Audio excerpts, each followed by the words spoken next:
Y'all, we live in difficult times. There's war, political unrest, the pandemic, poverty, families being torn, communities ripped by gun violence and people dying every day, police, injustice. It's all bringing so much pain. But y'all, we can look inside our minds and we can understand who we are, become better, and do this thing like we've never done it before. But it all starts with our mental health, and I know we can do it. I believe in you because I believe in me, and I believe in us.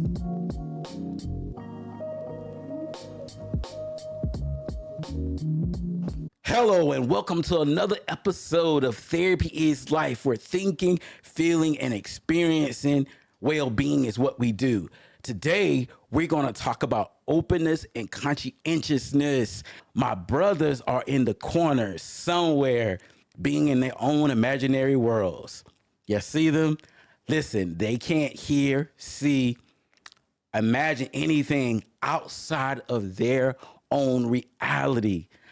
They're closed in their own little corners, like kids who think, believe, and act like the only thing that matters is in what side of their magazines. But I want you to think about it as the proverbial corner, which one could sit in and only see the world from that particular perspective. How open are they to learning, imagining, and thinking outside of their boxes? This is important because openness, believe it or not, is critical to being a well-rounded person who can develop healthy relationships. So I want to ask the question, how open are you today?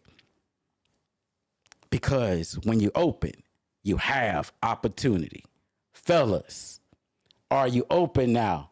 So BK Watts, you said to me some time ago in one of the episodes, you said it to the whole group, just replace them, man. There's 5 billion people, 8 billion people in the world, right? Yes, sir. So why you say that, bruh? Well, it's because, like I said, you only get this one life, bro. At least on this plane that we are conscious and aware of, depending on what you believe. So, I just feel like you can spend and waste time trying to make somebody something that they not. You can spend and waste time trying to fix somebody, trying to chase after somebody, or you can just go find the right person instead of fighting and making it hard. Ain't nothing wrong with hard work, but it's a difference between that. It's a difference between fighting for somebody and fighting with somebody. Love it, love it. Mm-hmm. With that being said, I got my boy Maul G. Peace. And Marius. I know y'all been in y'all proverbial corners.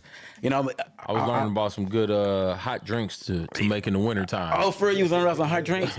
Listen, fellas, before we go there, I gotta say about what my man was saying over here. It is true that we need to really take time to understand who we with, and if it ain't working for us, there's always other options. Now, on the other end, sometimes people are in good spaces and they think they need to be someplace else and not realizing where they at. So there are 5, we call them 5 key personality traits that are essential to healthy relationships. And of course, the first one is openness. So, fellas, how did it feel being in your proverbial corner? Can y'all tell me that? Man, it was I don't know, it was just nothing. It was boring. It was boring? Essentially, because I just was only looking at what I could see, and I was just thought that was just the end all be all.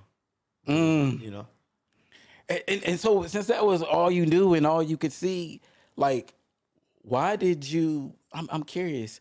Why did you say it was boring? Because there was nothing to it.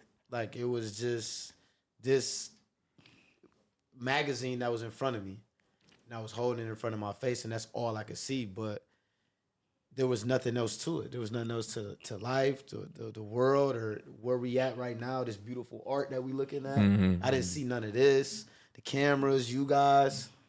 It was just me and my magazine that was covering my face. It was me and my thoughts. All right, hold on to that point. Yeah. Would you? I would say, man, it was definitely I was kind of, because we were scripted, that I was still trying to pay attention a little bit to what you were saying, but I was really reading what I was reading at the time. So I definitely was missing elements around me. You know, I was missing certain things that you were saying for real because I was paying attention to what I was looking at. So it was hard for me to catch my environment, you know, to your point, you know. Yes, sir. I ain't see nothing but what was in front of me. I was locked into that, and I was missing, if you would have said the building was burning down, I may have missed that point. Our house, No, our house is burning down. There you go. And really piggybacking off of that, I was so like I had the magazine in front of me. I was so locked in on that and what I was looking at that I didn't even know to put the magazine down. Right. I didn't know that you know, you missed had the to cue. kind of like, yeah, because I just, like you said, I kind of like zoned it out a little bit. Right. Well, listen, guys. I appreciate what you did in that little assignment that I gave you, but just like you was able to tell me that you was boring because you were like missing things, and you guys were able to talk about the outside cues. But what would it be like if you could just, for a moment, if what you experienced inside of that magazine was actually all you knew, and you didn't realize that extra virgin olive oil, you didn't realize that was more to life than that? Could you tell me that it was boring? Could you tell me about the art if you never was exposed to it? Right. Could you have another sense of morality or perspective if that's all you knew, what was in your little corner of the world? No. I mean, well, I guess you wouldn't necessarily understand that it was boring or that was because that's all you knew. Right. So I even make it a little bit about me. Like I'm blessed. God blessed me with the opportunity to have a job that I love, and I get to travel a lot. Mm-hmm. But so I've seen man a lot of places. But for some people, all they know is they block. Yep. All they know is their where they grew up in their small city, you know, from where they're from. Right. So I could go to LA and because I was in LA just in February, and I'm riding through, you know, Beverly Hills, and I'm like, man, this is crazy. Perspective. But I come back home, and people who've never left Lorain County, where I'm from, they don't understand what that's like. Even if I try to describe it, or they just don't know. They think this is the end all be all. It's like kind of like tunnel vision, but in a bad way. So yeah, when I come back, when I'm in LA, and then I come back home, of course I'm gonna be like, I don't really want to do nothing. I was just in LA. Yeah. I don't want to do nothing with y'all right now. It's boring. Right. But to them, it's fun because they never experienced the other side of the fence. Yeah. Or they don't really know. So I guess at the end of the day, you wouldn't really know that it's boring if that's all you knew. Right. Yeah, that's all you knew. No, I agree with that, man. Like your perception of life is from your experiences. So if you only know a certain amount of things, you couldn't have the broad scope on it, you know. And that's why I love to travel, man, just to open up my mentality and perspective of life, man. You know, living in Cleveland, it's you know, it gets real cold here. And so going to Florida in February and January made me realize, man, it ain't cold everywhere in January and February, you know. they out in shorts and flip flops still around this time, So it gave me a different mentality of what winter has to be. Winter don't have to be cold. Winter could be warm, depending on where you at. Exactly. Yeah. It can be it can be warm depending on where you at. When I think of openness, I like to think of being a lifelong learner, accepting the fact that everything you want to know, everything you need to know, you don't already know it, and that information is always evolving. A lot of times people have an issue with science because science people do research. And then when they do research and they continue to do research, one of the things, the efficacies and things I really enjoy about it is as we find more data or more information, what we believe to be true over here, we might learn later that that's not correct. And so now we give out new information, and that for the public sometimes that's frustrating because maybe, like, for example, eggs, maybe remember there was a time when they say don't really eat eggs. Yeah. Now the science on eggs is changing, but that's because we didn't just stop at that one space. We kept studying eggs, and now we learned that, wait a minute, some of this stuff was relevant. And I think about in psychology, there was this grave move away from psychodynamic concepts, which like Freudian, psychoanalytic, Jungian stuff, right? And then there was this move towards more cognitive behavioral approaches. But what you see evolving is there's these many different, there's these evolution, there's many concepts and ideas that go back to the psychodynamic, but maybe it's a little different than what it was before. But like, whoa, we're talking, when we talk about trauma and people exploring the feelings and emotions and these memories, we're going back to some of these earlier ideas. So I think what happens in science is there's this always evolving of information. And sometimes people look at that and say that's not so cool. But I think at the same time, it always speaks to the fact that, wait a minute, there's new information, there's new data all the time, and we have to grow and we have to develop. And I think as human beings, if we're stagnant, we tend to think, well, this is all I need to know. This is all I need to believe. But I feel like that could be a product of your environment a little bit too. So like, obviously, like you when we were kids, when we were younger, like we went to school and like we learned. But then, like, it's an extension of learning inside your household as well. So if you live in a household with people who are closed-minded or are not as open-minded to seeing what the world has to offer, and that could just be anything, man. That could be reading books. It might not be travel because everybody don't have the means to travel. It could be watching different genres of movies.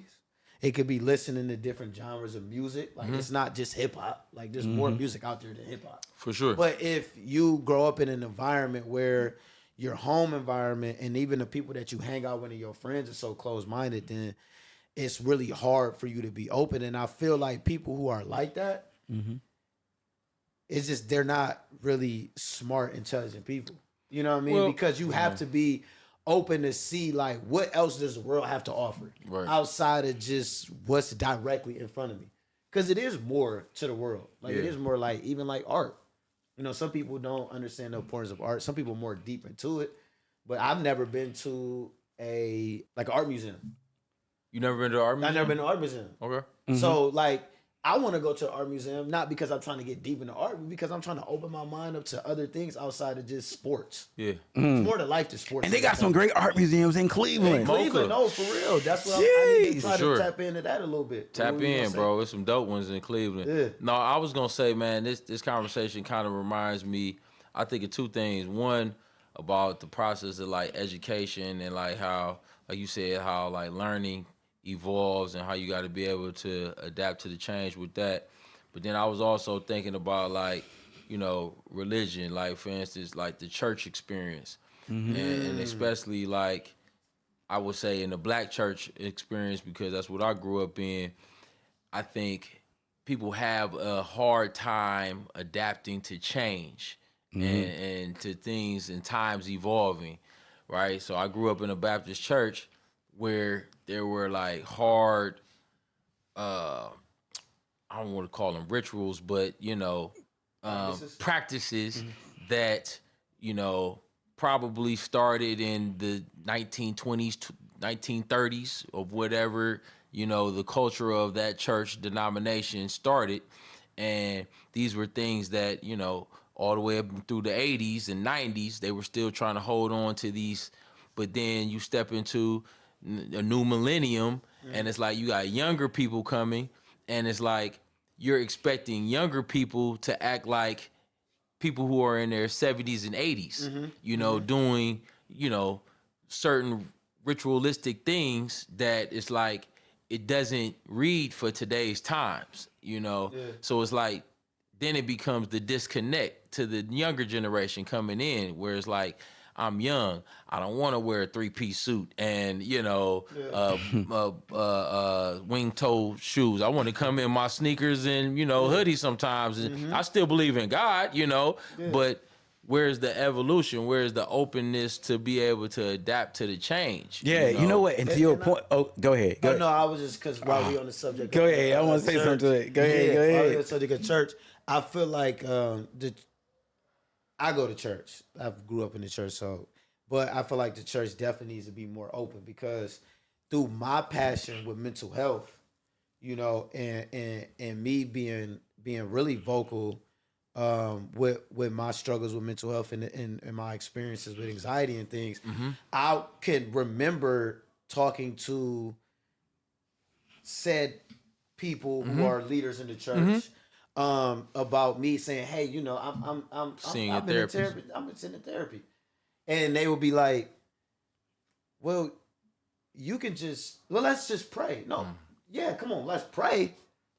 But and there's still, because there's things that my spiritual leader can't help me with that my therapist can, and vice versa. Right.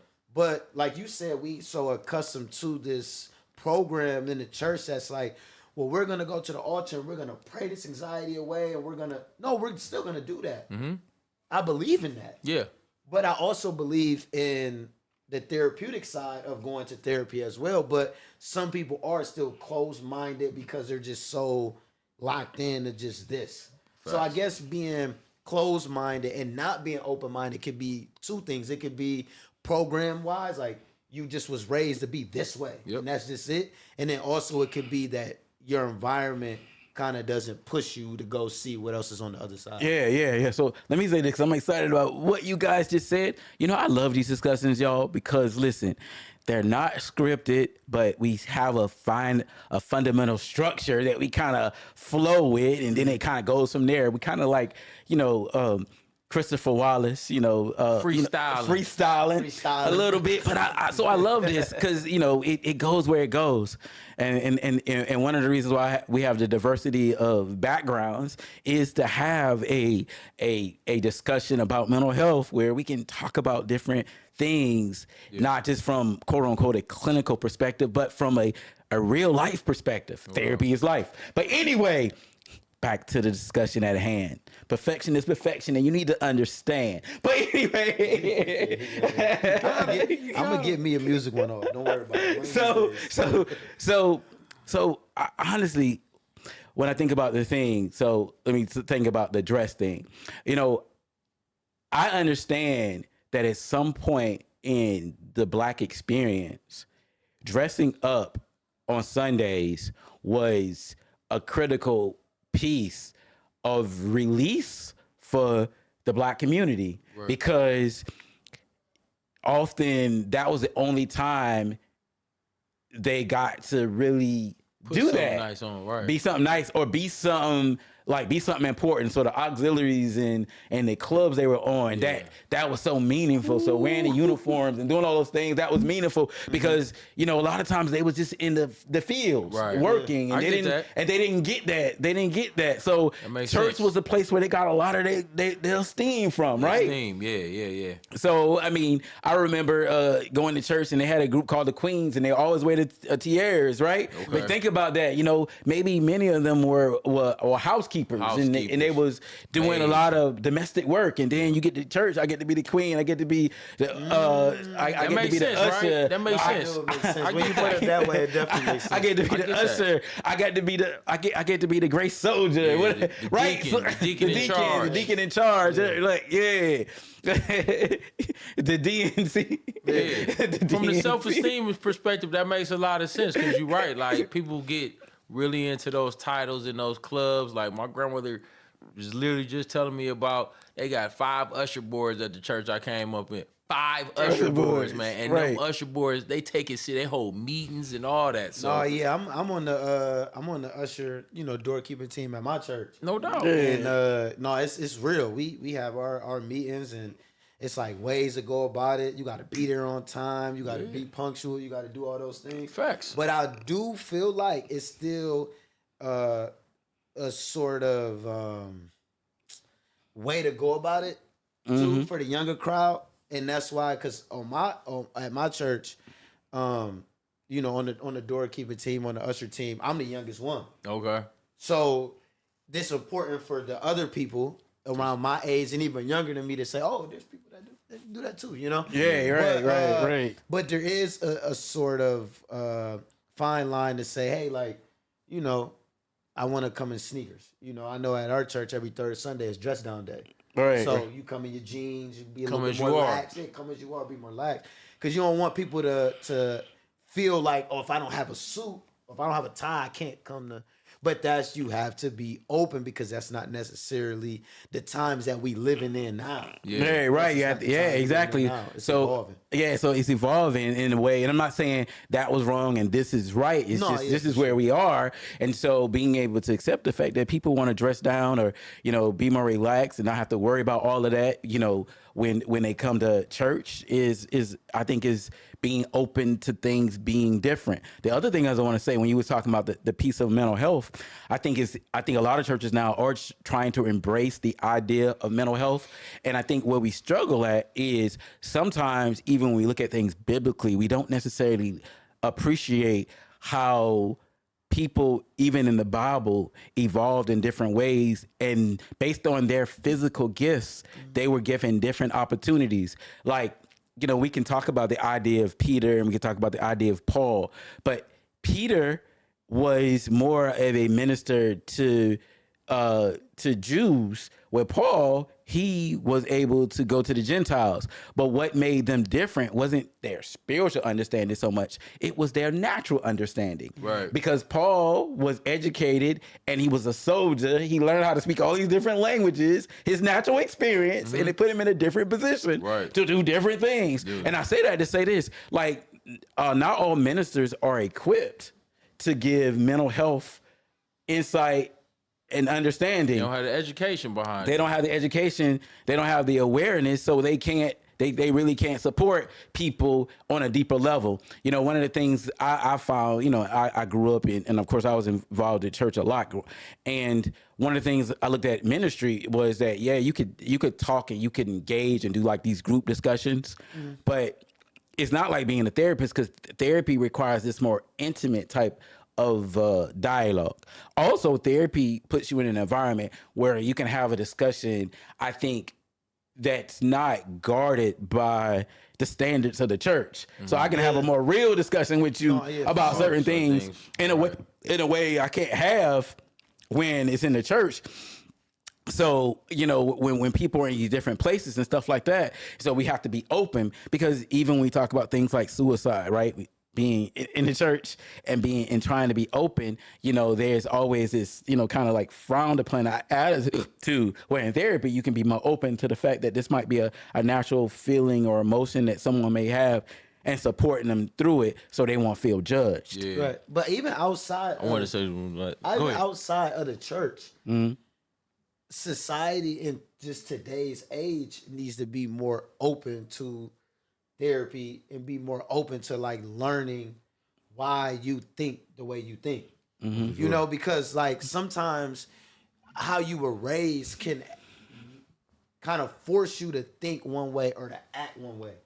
And I feel like a lot of people do need to be more open and not so closed-minded to be like, man, maybe the way I am isn't because of me. Maybe it's because of my parents, and then my grandparents been pushing this all the way down. So let me be open to understanding that I don't have to just be this way just because my father is this way or because my mom is this way. But I feel like in society outside of the church, needs to be definitely more open when it comes to therapy, when it comes to learning yourself. Not just like how we have with the magazines. It's not just all about what we see. It's more out there. It's not just about what we always hear. It's more out there to it. Because at the end of the day, like if all I know is what I feel like I know and I just think I'm right, then there's no room for me to grow. It's kind of like you borderline like, I don't want to say that, but you just need to be more smarter than the way you go about this. I'm not gonna say what I wanted to say. Go ahead. I was gonna say one more thing about the black church, or about church experience in general. Go ahead. And this could be another whole episode, But I think also, well, this is something that I had to learn about understanding with the Bible, understanding the context of the time frame when it came out. So when people take certain passages of the word and to hold it so literal to today's times, like for instance, I grew up in a church where women were not allowed to preach or speak at the main pulpit because in the word it said women be in the back and be quiet. But when you understand what that was about, so that they could understand and then go home and teach their family, women were more talkative. And then I ended up joining a church where the woman was the pastor. I had to understand and adapt to that for a second and get that perspective. But then it made me realize, man, how limited I was allowing myself to be because I got some great messages from women, and some of the ones that I follow online even are profound, Priscilla Shire and, the list goes on.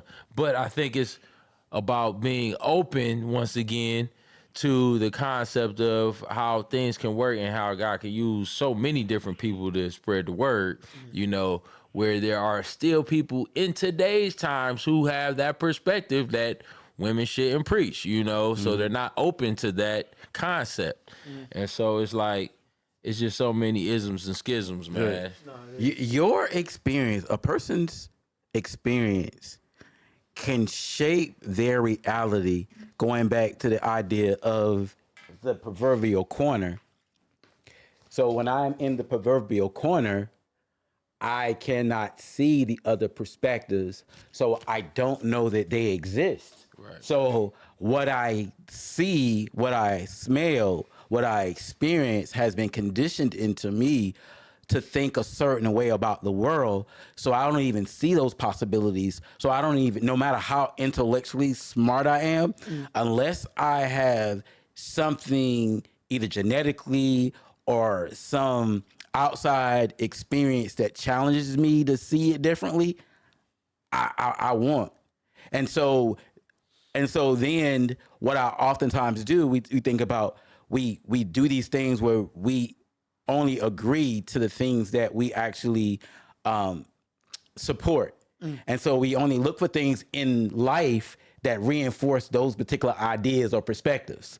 And so I'm only going to see the ideas that women shouldn't be preachers. I'm only going to see the ideas that black men should only be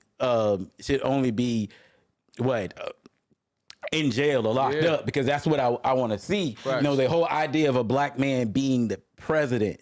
Did you know, like, speaking of that, did you know that the top robotics engineer in the world is a black man from Africa? So like being open to Nigeria, being Nigerian open brothers is geniuses. Shout out. I got Nigerian blood in me. Yeah, me too. I got some of that in me. So it's a great thing. And so, but being open to that understanding, like, wow, like what, so, but we'll hear things and we'll think it's right. So we was talking earlier about being open in kindness, thinking about what's going on. We hear the story from from an Israelite side to a Palestinian side, being open to the fact that they have different points of views on what's going on, and hoping that, you know, the best for all, right? Yeah. But we might cling to a particular perspective because we've been nurtured or taught to think about it and see it from that way. But when you get somebody else's point of view and be, you know, it's like, what? That's not true because that's not true because this is what I've been taught. Right. You know, have you ever heard of the word ethnocentrism? Nope. It's the fundamental idea, learn this in sociology, fundamental idea believing that your way is the best way or it's the only way. Okay. So, and like there's no, you know, there's no other way to see it. things. Yeah. And so we can get so accustomed to that we're not open to other ideas. And so we trust the people that support the ideas that we hold, right? We trust them to know things. But a lot of times people use fear. Have you ever seen the movie The Village? The Village? Oh my, it's by like, what's it, Shyamalan? You know, so I can't think of his first name. I ain't here to that movie. But in the movie The Village, right? It's supposed to be like a scary movie, but it's an old movie now. But these people move to this village and they all follow by a certain set of rules and expectations. And what they do is they, quote unquote, have this monster that is in the woods. And this monster comes out at night and have these people, guards out looking out for these monsters.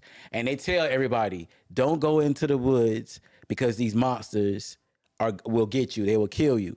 So nobody goes in the woods. So everybody do what they need to do during the day. They stay in that particular village. That's, you know. So in the story, this young man gets hurt and he needs penicillin. So there was this blind girl there who really loved or really cared for this young man. And they didn't have any penicillin there. So what they decided to do was they gave the blind girl some instructions and they told her to go beyond the gates and go get the penicillin. So she had to go through the forest where these monsters were. So she had one person with her, and that person got snatched. So she's able to get to the fence by herself, blind. She climbs over the fence. She goes, she gets the medicine. She comes back. The boy is healed. But in the end, guess what they find out about the monsters? What's that? The monsters were created by them, and they had people who was in the elders who actually went out at night and would have these uniforms on and look like the monsters. Oh wow. Oh wow. But by doing that, they kept people in fear and kept people in a certain place, kind of like what we were talking about when we were doing kindness. Yeah. And so people wouldn't be open to other possibilities. And so sometimes when people are trying to control our resources, and let me say this, those people who moved to this community, they did this because they thought they was protecting their families from certain dangers in the world. But they created this other fear to keep their younger generation from going over the fence. Right. And so like they learned this by accident. Yeah, so the fear kept them from not being open. Yeah, but the fear also kept them from even thinking about being open about the whole idea. A lot of us are not even, and we deal with this a lot in therapy, a lot of people are not even open to different ideas. They can't see how their own behavior and how their environment is conditioning them to see things a certain way Right. that could totally be wrong. Right. So you think about it when we talk about things like when enslaving people, the best way to do that is to demonize or take the human nature away from people. So when you make them unhuman, it's easier to make people feel like as if these people are threatened. They deserve to be in this particular place. That makes sense. I want to lock somebody up. That's why it's so hard for me to watch the news, man, because the news definitely pushes fear for one. And then depending on what network you're watching, it's pushing perspectives where it's like they're really trying to make it seem like this is the golden rule or this is like the Bible of information, where you can watch another network and it's pushing it from a whole nother angle, and they got the same mentality, still pushing fear, but then pushing it that their way is the right way.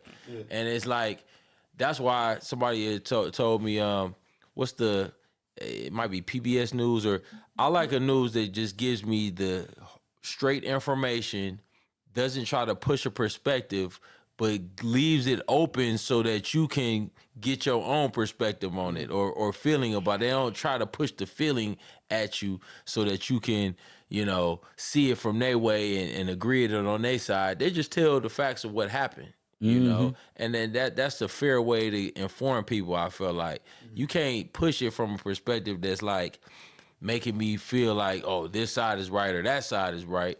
Just give me the hardcore information and let me gain my own perspective off of it, you know? Right. You know what? That is so true. Actually here recently, myself personally, about a couple weeks ago, this article shot up on my phone.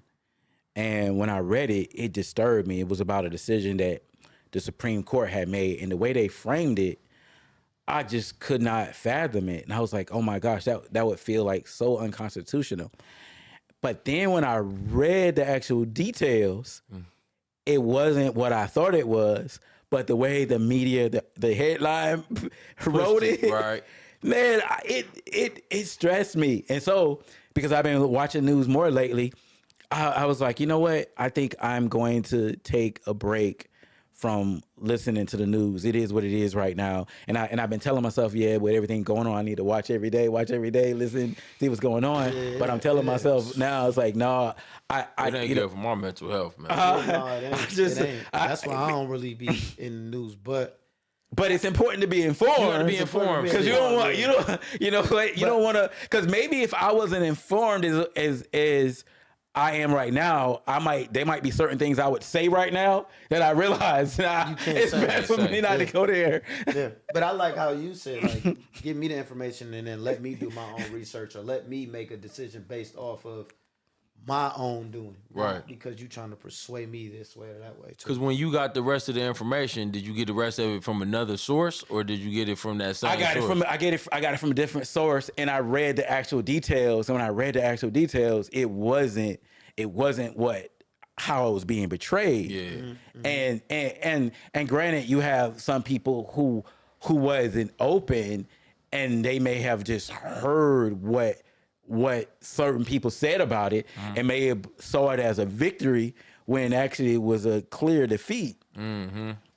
But being open, and I think that's why it's important that, you know what, this whole idea, and I know we like kind of went in a whole, like, this has evolved in a different way. Like I said, these conversations are not scripted, but this whole idea of being, it feels like sometimes there's this openness, imagination, creativity, all these things. There's always, it feels like, not always, there many times there is challenges against it and pushing us to be less informed.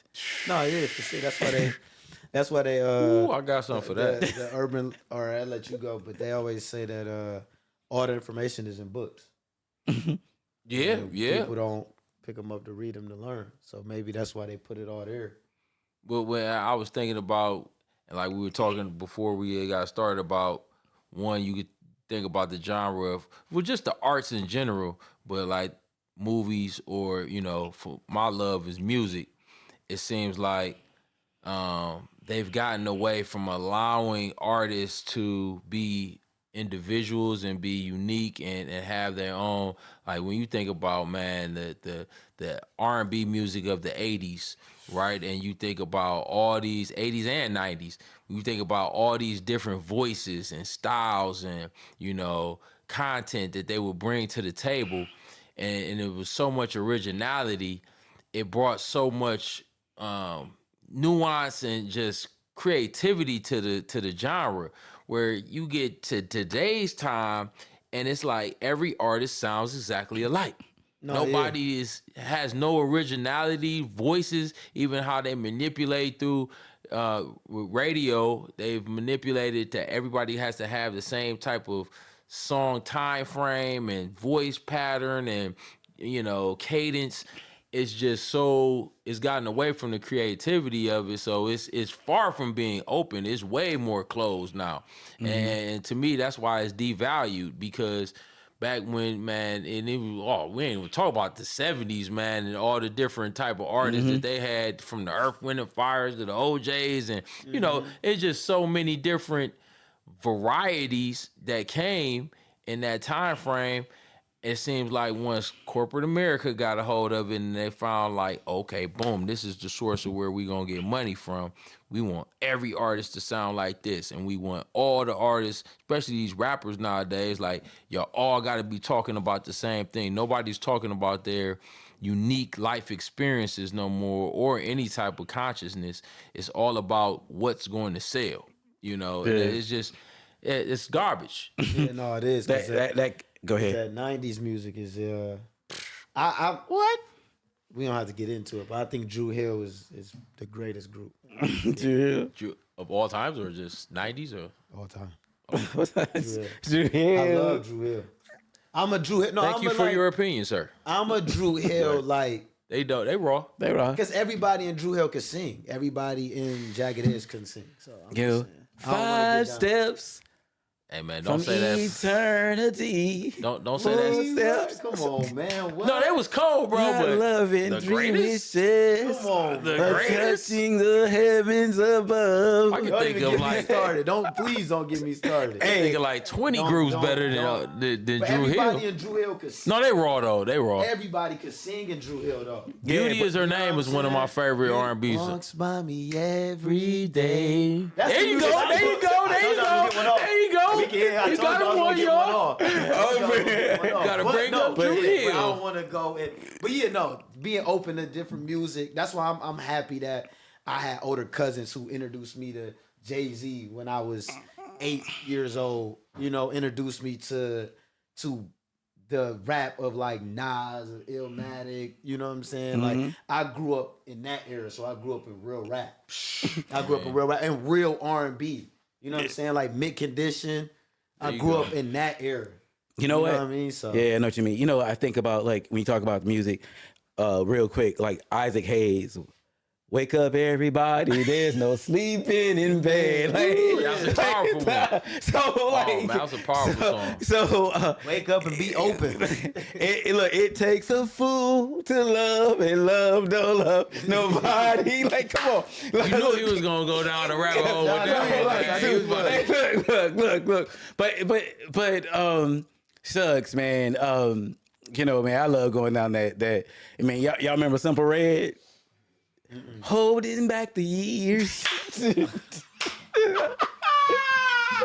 Man, He was so serious. we might have to do an episode on music. Man, Gerald goes. I gave all my years. You're gonna need so 2 hours, many man. tears 2 hours, yeah. to You before. might have to switch with You got a BK. lot When of we do the songs. music, we gotta switch with BK. You gonna rap too much. You got a lot of songs in your head. I Like, bet you tear up with karaoke. karaoke night. Yeah, you know. Oh man. Yeah, but you know what? But see, y'all even know that because I can get. You can break my heart, my achy breaky heart. Oh, yeah. What's your, if you did real quick, if you did karaoke, what's your song? Like if you was at a spot and it was Ooh, like, that's a all right, good Gerald, it's question. on you. Karaoke, what song you want? Like what song are you going to do your karaoke? Do do do do do do do do do do Michael do Jackson. do That do. Yeah, beat it. Out of all songs, you going to be? That's a big time song though. Look, no, Billie Jean, love that one, man. But anyway, Yeah, I'm sorry, I didn't mean to get off topic. I was just curious, but bro. no, Look, man, it's something about like being open and considering different ideas, right? But I think sometimes, like, I love capitalism. I think it's a great tool.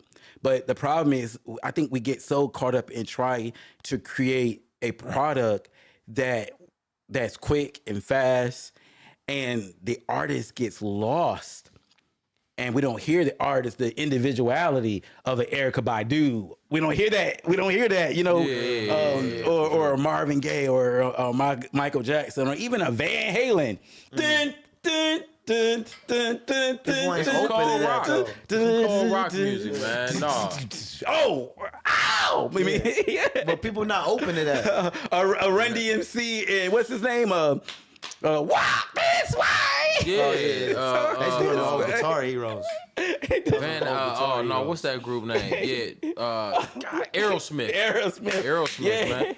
That was what? dope, but Rock music, Nirvana, Red Hot Chili Peppers, man. Man, it was way more open, man. As far as like varieties of MTV, man, I used to watch all the. it was way more open, man. So now we got this assembly line. We got this assembly line operations. It's just about producing stuff, and the creativity is like going down the drain, man. Give me something new and different. You know what I'm saying? But being open, man, I think there's something we have to work at. And I feel like when people are open, they're asking questions about their existence versus just accepting things as they are. Like, why is this really the thing? Talking about science and as it evolves, and that there's always this question. When we are open, we're asking the question why, and we're exploring, we're looking at things. We're not assuming that this one way of thinking about what something is or what something's not is correct. And I think, if we've been having a lot of discussions about music, different ideas, church.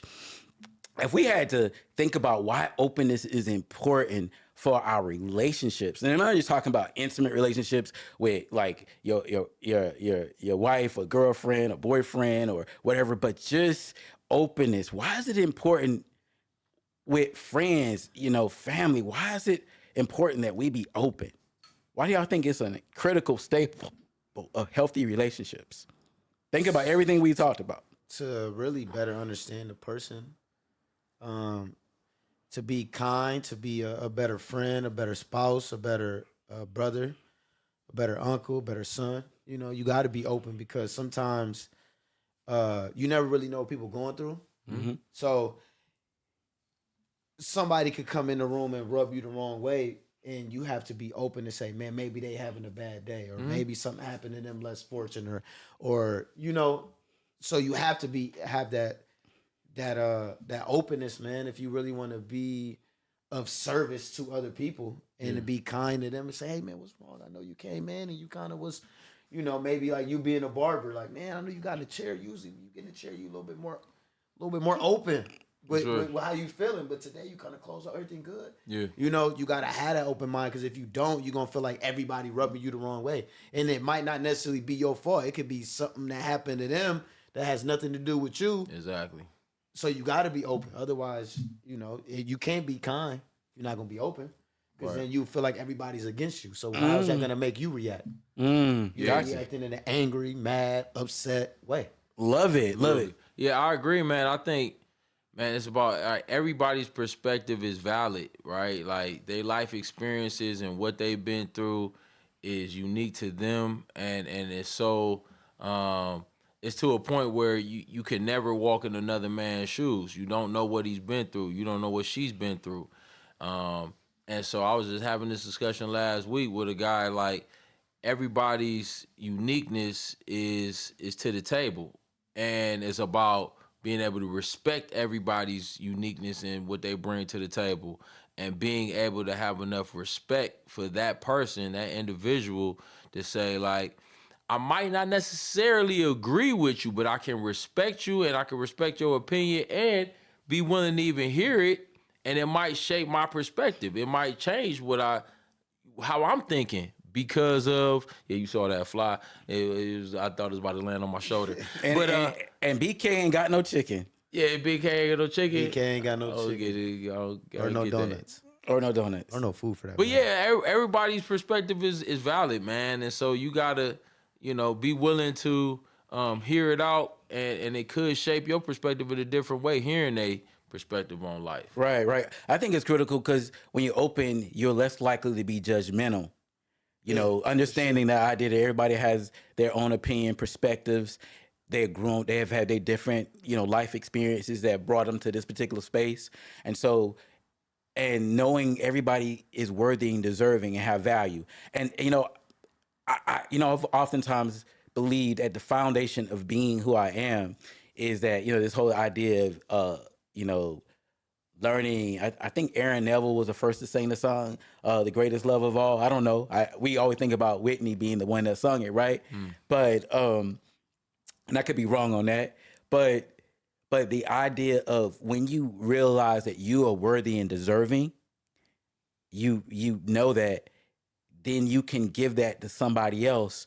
And when you understand that no matter what you think that other people may know things that you don't know, then you can be open to hearing different points of views and perspectives, even if it disagrees with where you at, and be comfortable, because that's where we grow at when we take the opportunity to grow. I think I didn't grow as a person spiritually until I was able to sit down with my Islamic brothers, my Jewish brothers and sisters, my Dawish, my Shiites. Man, I've even been in a Quaker service before. Oh, wow. That's interesting. That's deep. Just trying to get a better understanding of their perspective, yeah. man. Just trying to understand, because trying to understand this oneness of this great thing, this great energy that that lives in the atmosphere, but people talking about it from different perspectives and using different symbols, but at the same time, are they saying the same thing, but just with different terminology? Reaping, karma, you know what I mean? Yeah. So trying to be open to that. And I think that's so important, because when you get in these more intimate relationships, it allows you to be open to the fact that, people might have a different perspective than you. Right, and being willing to be okay with that, especially when you think about relationship, and I just think personally about marriage, me and my wife, the openness to be able to trust that person, to tell them your perspective, because sometimes a lot of our difficulty in early stages came from not sharing that, and just keeping that in to myself, whereas things that she didn't know about me because I never told her, so she wouldn't be able to understand my perspective because I just kept it to myself, and the same with her, things that I wouldn't realize that offended her, rubbed her the wrong way because she never opened that up and told me that. So it's about trusting in those type of conversations too. In a relationship, when you really trying to build with somebody on a higher level, you got to be open enough to trust them to share your perspective sometimes, and not keep it to yourself. Right. Yeah, because also people change. People change. People become something different. And when people change and they become something different, you have to be able to be open to the fact to make those adjustments. For sure. Yeah. Anything else real quick? Be open and go see Sinners. And be open when you watch it. Be open when you watch the movie. This movie better be off the chain, man. It's amazing. Go watch the built it up interview. Go watch the interview with Ryan Coogler first. Go watch the interview. He's on Breakfast Club. But go be open and watch Sinners. It was my imagination once again running away from me. If you like us, please like us, subscribe, and leave your comments in the comment section. We didn't get the conscientiousness, but this just went the way it went. Look, we'll talk to y'all soon. Be kind and be open. Those two go together. I'll holler at y'all later. Bye-bye. Peace.